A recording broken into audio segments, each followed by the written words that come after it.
Queste mani che accarezzano la carlinga raccontano da sole quanta passione ci sia in questi uomini che oggi, sotto lo sguardo incuriosito di cittadini, turisti e passanti, hanno ricomposto in piazza dei Signori una MX della base militare di Istrana. Un'operazione iniziata in mattinata che verso mezzogiorno era quasi sostanzialmente conclusa, lasciando spazio alla cura dei particolari.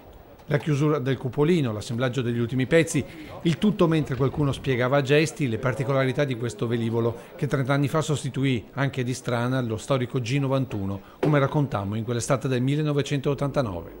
È stato un addio denso di calore e non privo di spettacolo, come doveva essere per uno dei simboli dell'aviazione moderna.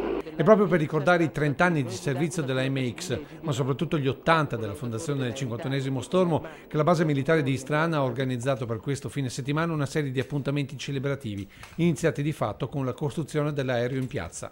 Ma è veramente, potremmo dire, un bel puzzle montare un aereo del genere. Sì, in effetti deciderei proprio di sì. Non dico quelli da 1000 pezzi, ma da 500 pezzi sicuramente. E durante l'assemblaggio inevitabili le domande di grandi e piccini. Quella classica è anche, diciamo così, che tipo di velivolo è questo e che cosa facciamo, qual è la tipologia di attività che svolgiamo col velivolo. Quella più simpatica di stamattina è stato un signore che ha chiesto quando poteva decollare l'aeroplano, quando sarebbe decollato, insomma.